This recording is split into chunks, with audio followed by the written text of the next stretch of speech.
Retomamos o nosso estudo sobre a Divina Providência, que no encontro passado terminou falando da relação entre a liberdade do homem e a iniciativa de Deus. Deus criou o homem à sua imagem e semelhança. E Deus é livre. O homem nunca foi, não é, nem jamais será violado por Deus nessa prerrogativa que é sagrada. Deus nem força uma pessoa a fazer o bem, respeita a sua liberdade para a prática do bem, mas a auxilia. E Deus não força ninguém a fazer o mal. Não o ajuda, todavia, mas permite que ele haja mal. Estamos tratando agora somente da relação entre a iniciativa de Deus, que ajuda, que auxilia, mas não viola a liberdade do homem, que permanece soberano. Como relacionar? Sem mim nada podeis fazer. João capítulo 15, versículo 5, palavra de nosso Senhor Jesus Cristo, com o texto que já comentamos no encontro anterior, Filipenses capítulo 2, de 12 a 13. Vamos ler o texto. Assim, meus caríssimos, vós que sempre fostes obedientes, trabalhai na vossa salvação com temor e tremor, não só como quando eu estava entre vós, mas muito mais agora na minha ausência.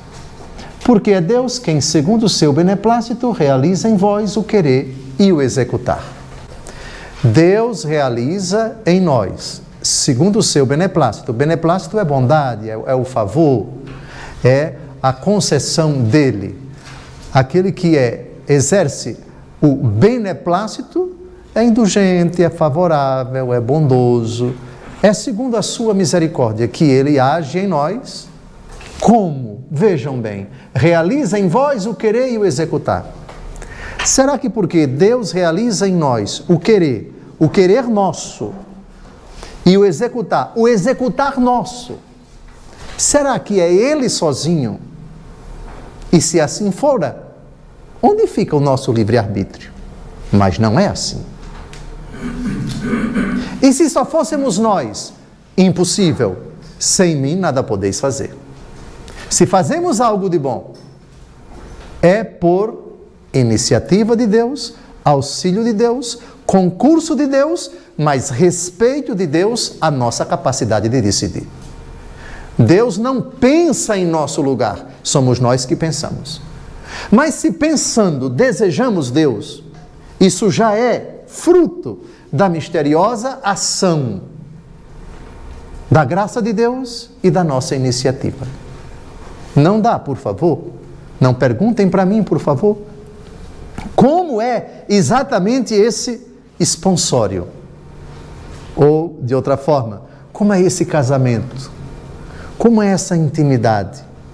Como é que Deus auxilia o homem sem violar sua liberdade, sem tolher sua autonomia na capacidade de pensar? Como isso exatamente acontece? Jamais saberemos nesta terra, a não ser no céu um dia. Se chegarmos lá, é o nosso grande desejo. Senhor, me explique essa relação. Enfim, quando o Senhor disse, é Deus, por meio do apóstolo Paulo, é Deus quem realiza em vós o querer e o executar. Como isso aconteceu? Para tornarmos o mistério mais insondável ainda, mais abismal e mais interessante, vejamos lá o episódio do raciocínio, do pensamento, da reflexão do filho pródigo na parábola. Ele refletiu. Olha, o texto já diz, ele refletiu, ou ele começou a pensar. Na casa do meu pai havia comida em abundância e eu aqui passando fome. Vou levantar-me, vou ao pai e direi, pai, pequei contra o céu e contra ti. Já não sou digno de ser chamado teu filho, trata-me como a um escravo. Essa é uma parte importante. A segunda é, ele se levantou e foi. Então vejam, enquanto ele não se levantou, ele estava refletindo e ainda decidindo. Quando ele se levantou e partiu, aí ele já decidiu. Quer dizer, é claro que a decisão é, antes de tudo, um ato interno, mas ele é posto em prática quando o menino se levanta e decide voltar para a casa do pai.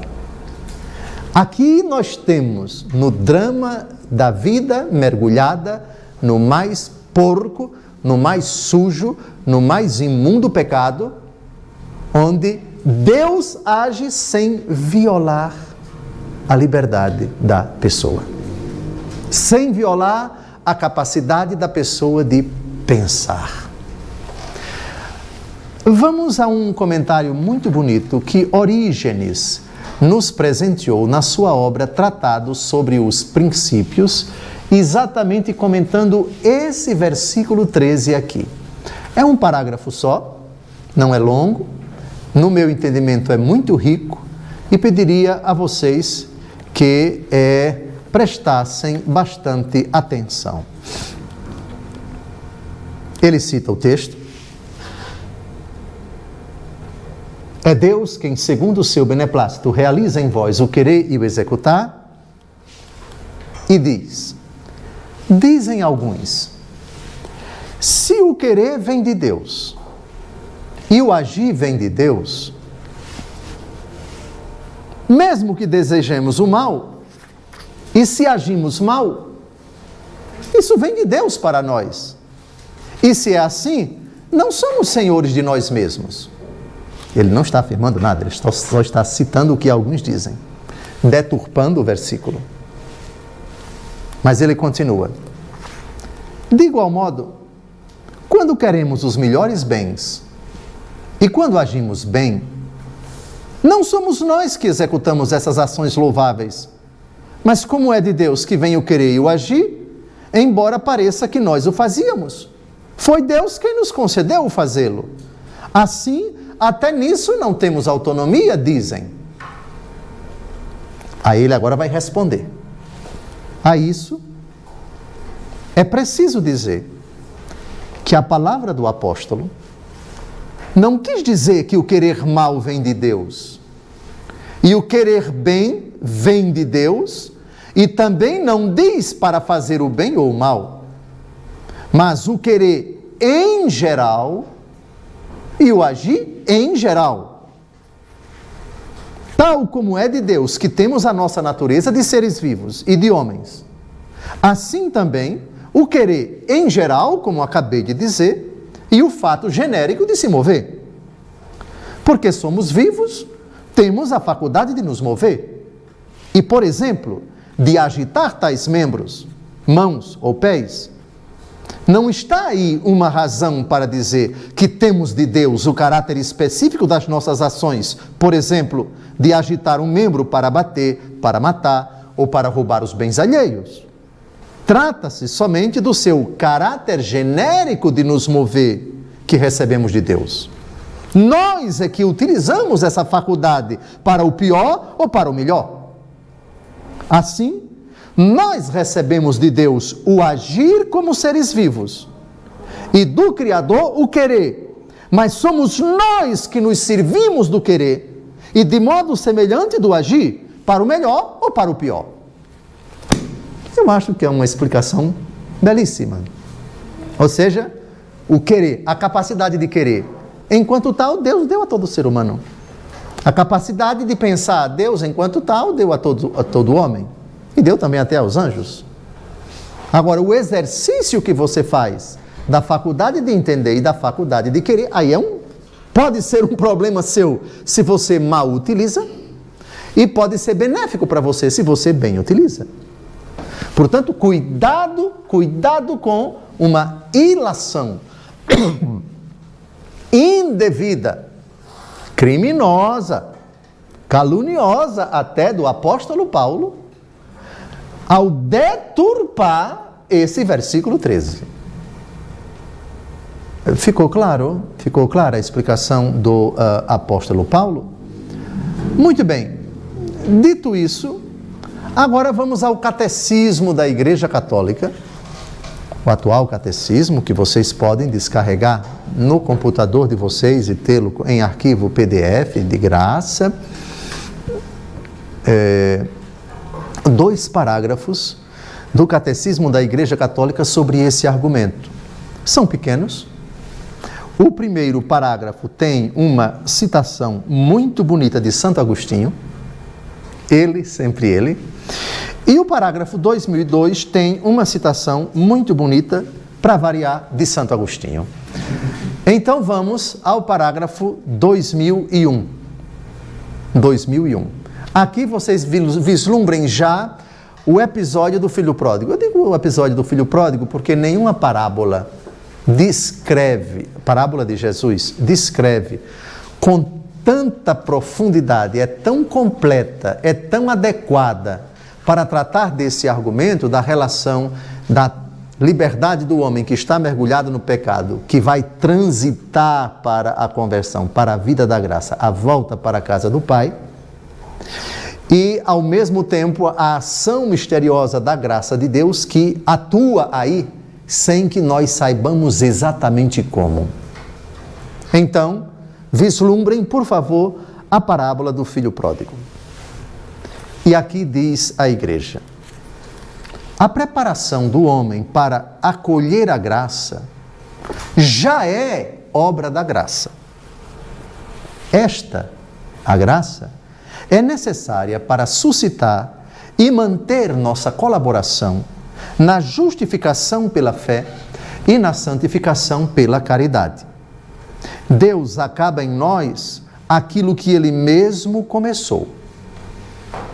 Pois, diz Santo Agostinho, começa com a sua intervenção, fazendo com que nós queiramos, e acaba cooperando com as moções da nossa vontade convertida. Olha que bonito. Quando começamos a sentir nostalgia de Deus, saudade de Deus, vontade de se reconciliar com Ele, desejo de sair das trevas, de deixar aquela vida suja, aquela vida imunda, sabe a nostalgia de Deus? Oh, meu Deus, eu não estou em paz contigo, eu me sinto inquieto. É o mesmo Jesus, é o mesmo Santo Agostinho que diz no livro das Confissões: inquieto está o meu coração enquanto não repousar em vós. Quando o homem, lá, como diz o Salmo 129, na imensidão do vosso amor, ó meu Deus, no abismo da minha iniquidade, da minha miséria, das profundezas eu clamo a vós, Senhor. De profundis, em latim, é o título do Salmo 129. Das profundezas eu clamo. Então, ali, misteriosamente, quando o homem, enojado do pecado, entristecido, frustrado, indignado, sente saudade de Deus. Saudade não é arrependimento. Vislumbre ali aquele momento mais triste em que você está no fundo do poço por causa do seu pecado. E sente saudade de Deus. E sente vontade de se reconciliar com Ele, de deixar essa vida. Isso ainda não é arrependimento? Isso não é arrependimento. Nostalgia não é arrependimento. Nem, atenção, cuidado, frustração é arrependimento.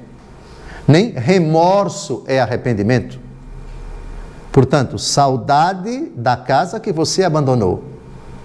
Frustração, remorso, isso ainda não é arrependimento, mas podem ser uma misteriosa ocasião da ação de Deus que educadamente, que polidamente ajuda o homem a sentir saudade de Deus, sem, porém, que Deus jamais o force.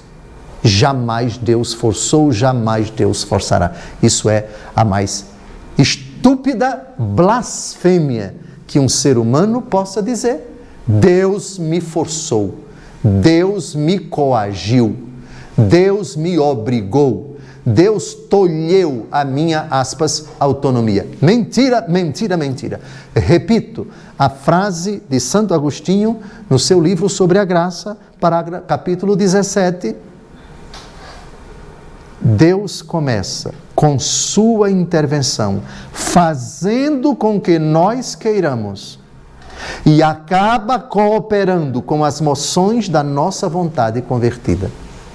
Se tu sentes saudade de Deus, de alguma forma Deus está te ajudando a ter saudade dele. E se tu refletes e tu choras, choro talvez no primeiro momento apenas de saudade, apenas de remorso, apenas de frustração, Deus está te ajudando. É o jovem que na praça lá de alguma Cracolândia apanhou, levou uma surra, quase morreu e agora chegou ao cúmulo, já está dependente e para continuar a se drogar ele quer se prostituir, não tem mais dinheiro e rouba, etc. E já está sendo procurado pelos seus comparsas, é aquela vida miserável. E acabou de levar uma surra, está todo ensanguentado, está na sarjeta, mergulhado na lama, nas fezes, e começa a se lembrar do tempo da crisma, do tempo da primeira comunhão, do tempo em que sua mãe rezava com ele, no tempo em que ele ia à igreja. Nostalgia. Já é Deus o auxiliando. Lembra-te de onde caíste. O simples fato da memória dos pecados já é auxílio de Deus. Lembra-te de onde caíste. Vamos dar uma olhadinha nesse texto, por favor, no livro do Apocalipse. É a uma das igrejas do Apocalipse. Apocalipse 2, de 4 a 5. Já está ali? Vamos todos juntos. Mas tenho contra ti que arrefeceste o teu primeiro amor. Lembra-te, pois, de onde caíste. Arrepende-te e retorna às tuas primeiras obras. Senão virei a ti e removerei o teu candelabro do seu lugar, caso não te arrependas. Aliás, esse é um texto até que prova que Deus, ao convidar o homem ao arrependimento, não ocupa o lugar dele. Lembra-te. Ou seja, Deus está exortando a igreja que está em Éfeso a olhar para o pecado ou os pecados que eles cometeram no passado. Lembra-te de onde caíste. O simples fato de você se lembrar da podridão, da miséria na qual você vivia mergulhada ou mergulhado, já é o auxílio de Deus. Arrepende-te. Veja que são duas coisas, dois verbos. Lembra-te, arrepende-te. Aliás, se vocês olharem nas palavras do jovem, do filho pródigo, na pocilga, qual é a primeira lembrança dele? Na casa do meu pai há comida em abundância. A lembrança de um tempo bonito, de um tempo gostoso, de um tempo jubiloso, onde não lhe faltava nada, onde havia fartura. E agora a memória é bastante clara, ele tem lembrança bem clara, porque ele gastou tudo numa vida devassa, está nessa situação miserável, nessa situação deplorável. Lembra-te. Muito bem. Então, agora, vamos a um outro texto de Santo Agostinho, ainda no parágrafo 2001 do Catecismo da Igreja Católica. Esse parágrafo é muito bonito, por favor anotem. É outra obra de Santo Agostinho chamada Sobre a Natureza e a Graça, capítulo 31. Escutem só, caros internautas, o que Santo Agostinho diz sobre essa misteriosa ação entre graça de Deus, auxílio de Deus de um lado e a liberdade do homem do outro. Aspas. Sem dúvida, operamos também nós, mas o fazemos cooperando com Deus, que opera predispondo-nos com a sua misericórdia. E o faz para nos curar e nos acompanhará para que, uma vez santos, nos revigoremos. Predispõe-nos para que sejamos chamados e acompanha-nos para que sejamos glorificados. Acho fantástico de Santo Agostinho, é que ele faz um jogo de palavras, né? fica até poético quando ele fala. Olha, repara de novo. Predispõe-nos para que sejamos chamados e acompanha-nos para que sejamos glorificados. Predispõe-nos para que vivamos segundo a piedade e segue-nos para que com ele vivamos para todo sempre, pois sem ele nada podemos fazer. Fecha aspas. A ideia mais ou menos parecida com a frase que lemos ainda há pouco, que está nesse parágrafo da outra obra dele. Agora vamos ao último parágrafo que nos interessa sobre o assunto no Catecismo da Igreja Católica, que é o parágrafo 2002.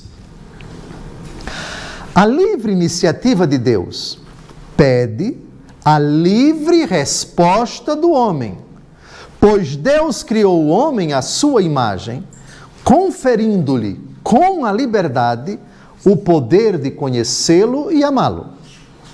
A alma só pode entrar livremente na comunhão do amor.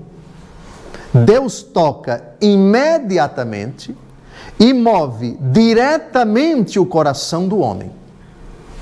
Ele colocou no homem uma aspiração à verdade e ao bem, que somente ele pode satisfazer plenamente. As promessas da vida eterna respondem, além de toda a nossa esperança, a esta aspiração.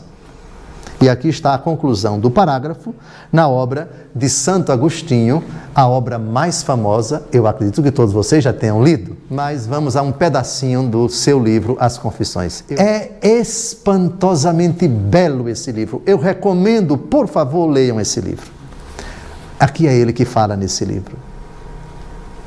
Se vós, ao cabo de vossas obras excelentes, repousastes no sétimo dia, foi para nos dizer de antemão, pela voz do vosso livro, que ao cabo das nossas obras, que são muito boas, pelo fato mesmo de terdes sido vós que nos destes, também nós, no sábado da vida eterna, em vós repousaremos. As obras que eu fiz, foram Deus quem as deu para mim. E essas obras eu devolvo para Ele, não só no sábado eterno, no ocaso da vida, no descanso definitivo, mas é um reconhecimento de que, se eu fiz algo, já não sou eu que vivo, é Cristo que vive em mim. É Deus quem opera em vós o querer e o executar. Quando em Filipenses capítulo 1, versículo 6... estou persuadido de que aquele que iniciou em vós esta obra excelente lhe dará o acabamento até o dia de Jesus Cristo. O início. Claro que o início, remotamente falando, é a eternidade. Mas no tempo, quando nós nascemos para Deus, no sacramento do batismo. Mas, concretamente, por iniciativa nossa, quando atingimos a idade da razão. Ali, mais ou menos, entre os 7 e 8 anos de idade, quando já temos a capacidade de discernir entre o bem e o mal, entre o certo e o errado. É a chamada, em linguagem canônica, idade da discrição, que eu acho que em direito civil deve ser mais ou menos a mesma coisa. Muito bem, o início. Meu Deus, quando se iniciará a obra da conversão daquela pessoa que a senhora quer tanto convertida? Vislumbre essa pessoa. Pode ser o seu esposo, sua esposa, seu filho, seu neto, seu grande amigo, aquela pessoa por quem você reza tanto, pedindo a Deus Todo-Poderoso que realize essa obra excelente, Reparem que o verbo iniciar está no pretérito perfeito, já iniciou. Para alguns, o início começa do que nós consideramos o zero. Porque o início é 1, 2, 3. Zero não é início. Mas para Deus, o que nós entendemos por zero pode significar início.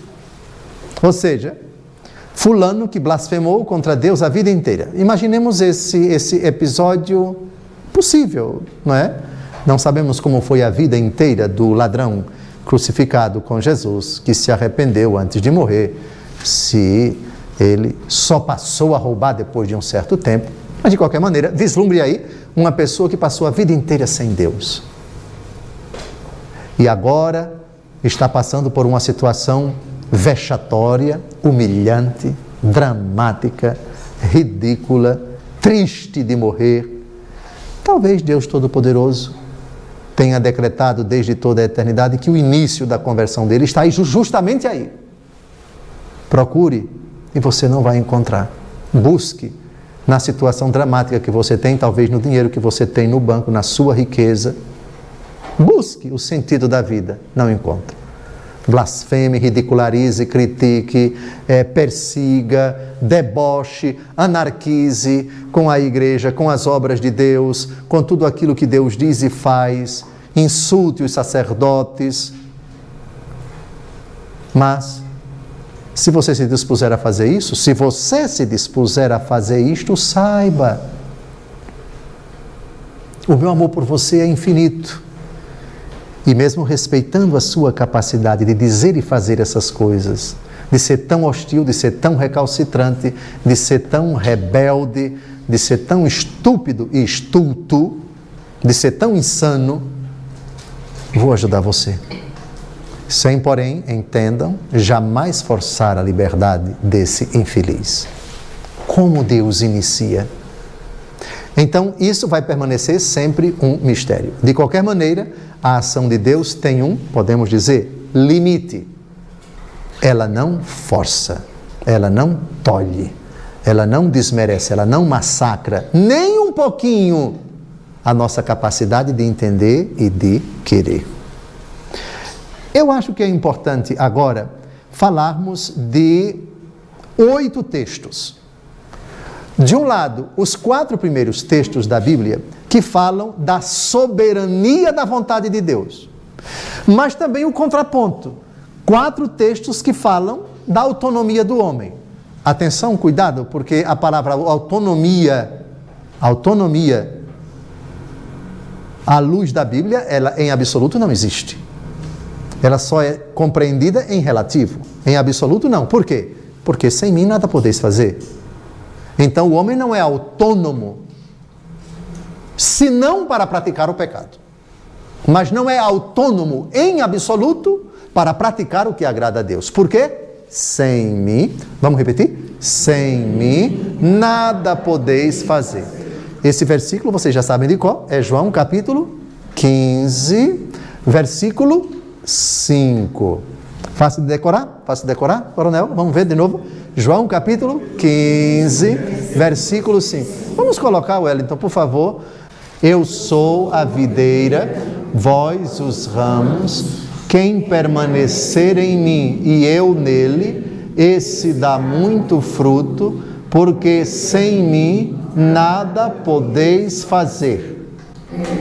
No próprio versículo 15, nós já temos aí uma prova de que aquele que disse, sem mim nada podeis fazer, respeita a nossa, aspas, liberdade, a nossa autonomia. Quem permanecer em mim? Ou seja, você quer permanecer em mim? A decisão é sua, é você que decide. Se você decidir permanecer em mim, o que em absoluto já é fruto da minha ação, que não viola sua capacidade de decidir que quer permanecer em mim, sem mim nada você poderá fazer. Até o simples fato de decidir permanecer em mim já é auxílio da minha graça. Todavia, o auxílio de Deus não tolhe nossa capacidade de decidir. Portanto, meu Deus, eu sinto nostalgia de Ti e sei que o simples fato de ter saudade de Ti já é auxílio Teu, mas é uma saudade minha. É uma saudade que eu não teria se Tu não me auxiliasse. E essa saudade me leva a refletir. E essa reflexão não existiria sem o Teu auxílio. Todavia sou eu quem reflito, mas reflito auxiliado por Ti. E se tomo a decisão de me levantar, de me converter, de renunciar a essa vida de pecado, é auxílio da Tua graça, mas decisão minha. Mas eu não decido sem Ti. E tu não me auxilias sem respeitar a minha capacidade de decisão. Compreenderam? Então, uma coisa supõe a outra e uma não pode ignorar a outra. E isso permanecerá sempre um mistério. Mas um mistério poderoso. E convém que seja assim. Convém que seja assim, porque se não fosse assim, o demônio poderia dizer: tu, Altíssimo, te aproveitaste do teu poder para forçar esta pessoa que antes me pertencia a voltar para ti. Não, o demônio não diz isso. E essa é a fúria do demônio. O demônio é derrotado pela criatura livre. No caso da Santíssima Virgem, nós sabemos qual é a frase mais famosa. Eis aqui a serva do Senhor. E olhe que o anjo pediu autorização a ela. Pediu o seu consentimento. E ela consentiu livremente. Mas também para ela se aplica: sem mim nada podeis fazer. Ah, mas Jesus ainda não tinha nascido? Como é que, se ela aceitou o anjo, foi pela graça de Cristo? Aceitou a proposta do anjo, foi pela graça de Cristo. A graça de Cristo, que é Deus, tem sua aplicação por toda a eternidade, e aquilo que Ele operou pelos seus merecimentos no Calvário é aplicado em qualquer tempo, em qualquer época, antes ou depois do evento da encarnação, da paixão, morte e ressurreição. Lembrem-se que Jesus Cristo é Deus com o Pai e com o Espírito Santo. E se alguma pessoa na face da terra disse algo de bom, foi com o auxílio da graça, foi com o auxílio de Cristo. Eu disse na aula passada, se Adão se salvou, foi pelos méritos de Cristo. Como é possível, se Cristo ainda não tinha se encarnado? A questão do tempo, isso é conceito nosso. Deus é eterno. Os méritos de Cristo no Calvário, Cristo que é eterno, com o Pai e com o Espírito Santo, Ele aplica para qualquer pessoa. Ninguém entra no céu, ninguém se converte, ninguém se salva, ninguém faz nada de meritório senão pela graça de Cristo. E isso se aplica aos que viveram no tempo antes de Cristo e aos que vão viver depois de Cristo.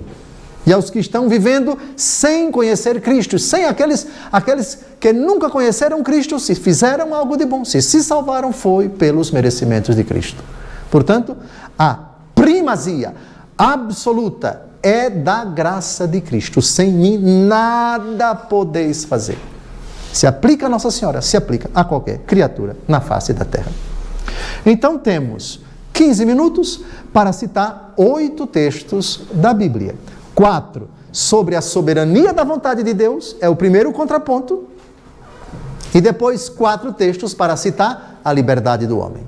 Se a vontade de Deus é soberana, por um lado, somos soberanos, entre aspas, por outro lado, para decidirmos em favor dele, de acordo com a vontade dele.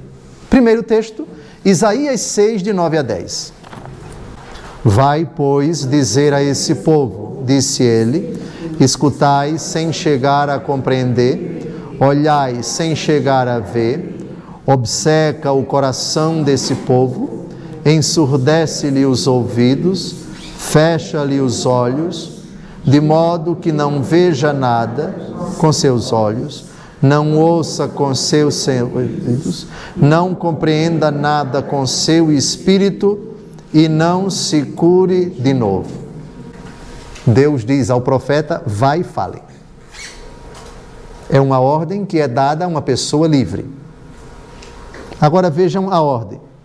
Escutai sem chegar a compreender. Deus fala. O endurecimento, porém, é a resposta do ouvinte, ou dos ouvintes. Olhai sem chegar a ver. Faça com que eles vejam. Todavia, a cegueira deles é a iniciativa deles. Depois, ensurdece-lhe os ouvidos, fecha-lhe os olhos, de modo que não veja nada com seus olhos, não ouça com seus ouvidos, nem compreenda nada com seu espírito. A dureza do coração do homem é iniciativa dele. O homem pode, diante das evidências, do óbvio, do claro, do explícito, do incontestável, do evidenciável, daquilo que é tão claro, tão límpido, que não tem o que discutir. Mas o pecado do homem tem essa capacidade tremenda de, mesmo vendo o óbvio, se fechar. De mesmo enxergando a verdade, não enxergá-la. Mas isso é iniciativa absolutamente do homem. A vontade de Deus é de levar ao homem o conhecimento daquilo que Deus quer que ele conheça. Romanos capítulo 8, de 28 a 30. Aliás, sabemos que todas as coisas concorrem para o bem daqueles que amam a Deus, daqueles que são os eleitos segundo os seus desígnios. Os que ele distinguiu de antemão, olha que movimento bonito, viu? Olha o primeiro verbo, distinguiu. Os que ele distinguiu de antemão, também os predestinou, segundo verbo, para serem conformes à imagem de seu filho, a fim de que este seja o primogênito entre uma multidão de irmãos. Segundo verbo é predestinou. Terceiro, e aos que predestinou também os chamou. E aos que chamou também os justificou. E aos que justificou também os glorificou. Aqui está a iniciativa de Deus. Ele é soberano para escolher desde toda a eternidade, predestinar, distinguir, chamar, justificar e glorificar. O plano soberano de Deus, a vontade intangível de Deus aqui se destaca antes que existíssemos, antes que nossa capacidade de entender e de querer pudesse se manifestar no tempo, ou seja, começasse a ser exercitada. Não digo na hora da fecundação, mas quando a inteligência e as duas capacidades, intelectiva e volitiva, já começam a ser postas, ainda que de forma bem rudimentar, no período da pré-idade da discrição. Pois bem, antes disso, já desde toda a eternidade, o Senhor nos escolheu, o Senhor nos predestinou, o Senhor nos chamou, o Senhor nos justificou e o Senhor nos glorificou. Claro que esses verbos aí tem uns que se aplicam estritamente à eternidade. A predestinação é um verbo aplicado propriamente à eternidade. Distinguiu também na eternidade, mas predestinados, chamados, é no tempo, justificados no tempo e glorificados nesta vida em penhor e em plenitude na eternidade. Próximo texto, ainda em Romanos, capítulo 11, de 33 a 36. O abismo de riqueza, de sabedoria e de ciência de Deus, quão impenetráveis são os seus juízos, inexploráveis os seus caminhos. Quem pode compreender o pensamento do Senhor? Quem jamais foi o seu conselheiro? Quem lhe deu primeiro para que lhe seja retribuído? Dele, por ele e para ele são todas as coisas. A ele a glória por toda a eternidade. Amém.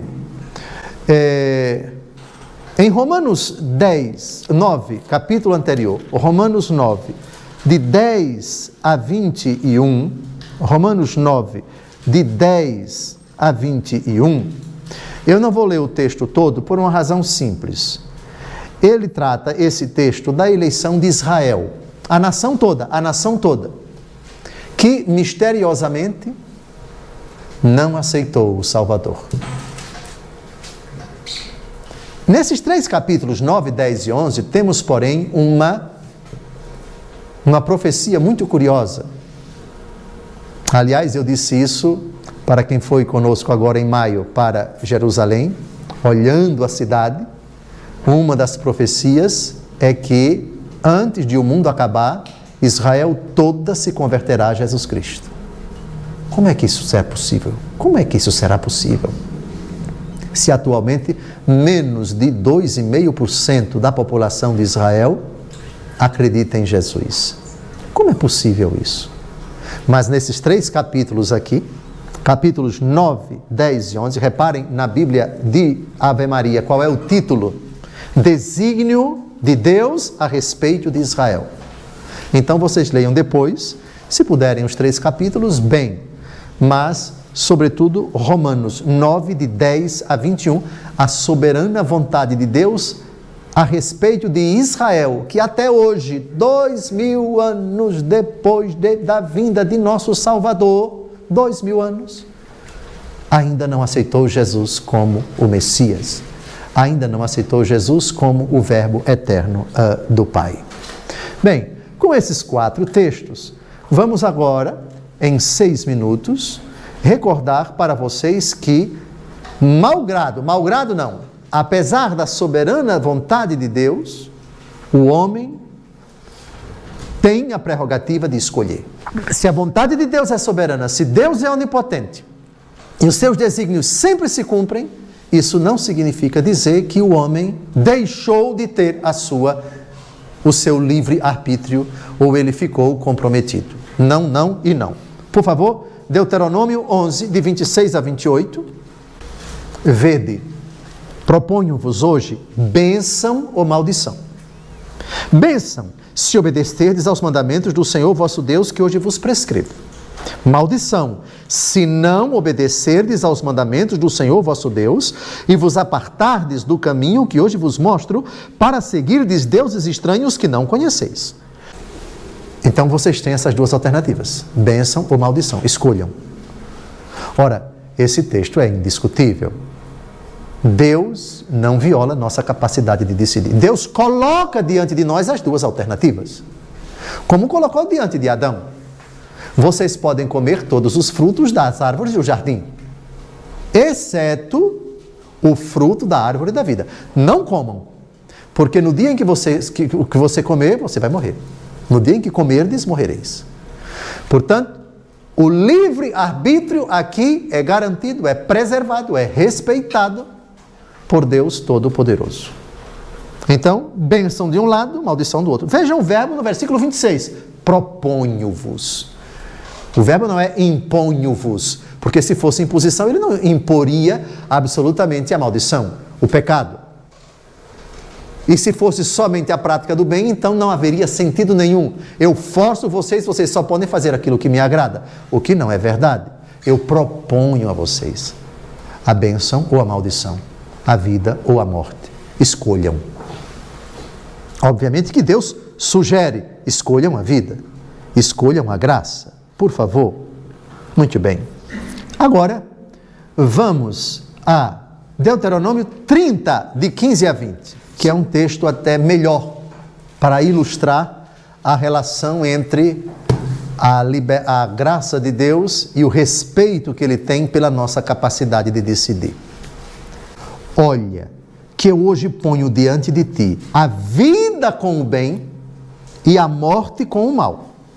Mando-te hoje que ames o Senhor teu Deus, que andes em teus caminhos, observe seus mandamentos, suas leis, seus preceitos, para que vivas e te multipliques, e que o Senhor teu Deus te abençoe na terra em que vais entrar para possuí-la. Se, porém, o teu coração se afastar, se não obedeceres e se te deixares seduzir para te prostrares diante de outros deuses e adorá-los, eu te declaro neste dia, perecereis seguramente, e não prolongareis os vossos dias na terra em que ides entrar para possuí-la, ao passar o Jordão. Tomo hoje por testemunhas o céu e a terra contra vós. Olha aqui de novo a mesma ideia do versículo 15. Ponho diante de ti a vida e a morte, a bênção e a maldição. Só que o que vem depois é uma sugestão, é um conselho, não é, na verdade, uma tirania de Deus. É um conselho. Ele coloca as 2 alternativas e propõe uma delas. Escolhe, pois, a vida, para que vivas com tua posteridade, amando o Senhor teu Deus, obedecendo a sua voz e permanecendo unido a Ele, porque esta é a tua vida, a longevidade dos teus dias na terra que o Senhor jurou dar a Abraão, Isaque e Jacó, teus pais. E agora, 2 versículos somente, um de Isaías e um de Jeremias. Isaías 1, 19. Isaías capítulo 1, versículo 19. É um versículo simples, mas que traz a mesma ideia dos dois versículos anteriores, dos dois textos anteriores do Deuteronômio. Todos juntos? Se fordes dóceis e obedientes, provareis os melhores frutos da terra.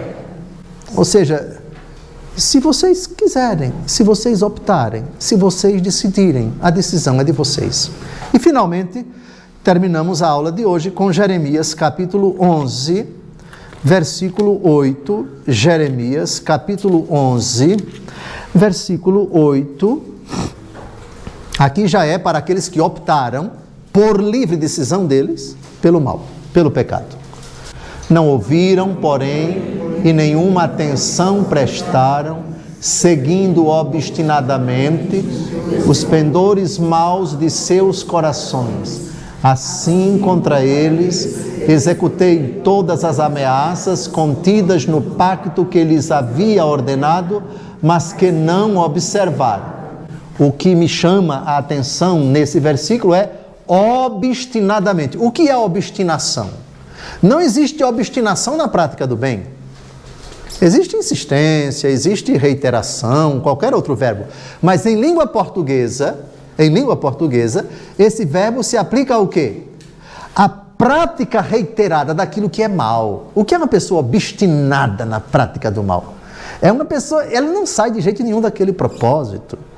Ele repete, ele insiste, aquilo já é um hábito, ele sente prazer naquilo, ele não tem boa vontade em retroceder, não aceita conselho de ninguém, obstinadamente, os pendores maus de seus corações. Deus não tem nada a ver com isso. Se eles se obstinaram, foi porque eles tomaram essa iniciativa. Mas esse texto até ficou fora de propósito, porque nos interessa agora falar do livre-arbítrio para a prática do mal. Estamos no livre-arbítrio para a prática do bem. E penso que esses outros 7 textos, esses outros 3 textos, com mais os 4 primeiros que falam da soberana vontade de Deus, nos ajudaram com Santo Agostinho e com tantos outros textos nesse encontro a ter essa ideia, oxalá, depurada de qualquer imperfeição, de qualquer confusão que levasse o nosso coração a dizer que Deus nos força ou que Deus nos abandona. Deus nem nos força, nem nos abandona.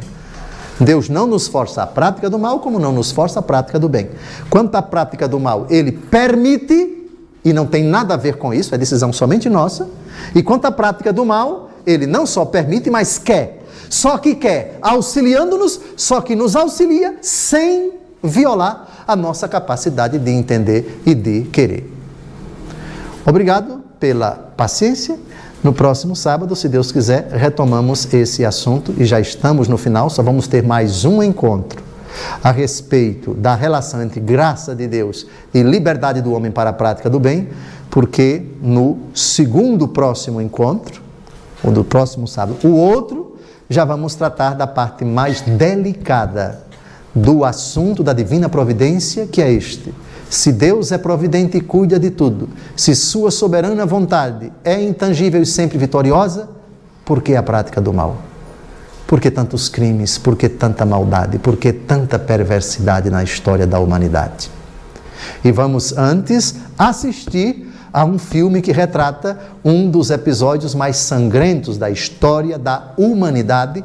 55 milhões de pessoas mortas na última Grande Guerra Mundial, de 1939 a 1945. Um filme um evento, um acontecimento que forçosamente aguça o nosso interesse para responder a essa pergunta. Onde tu estavas, Deus? Se tu és providente, porque permitiste que esse mal horrendo ceifasse a vida de tantos milhões de pessoas. Boa semana a todos, até breve, se Deus quiser.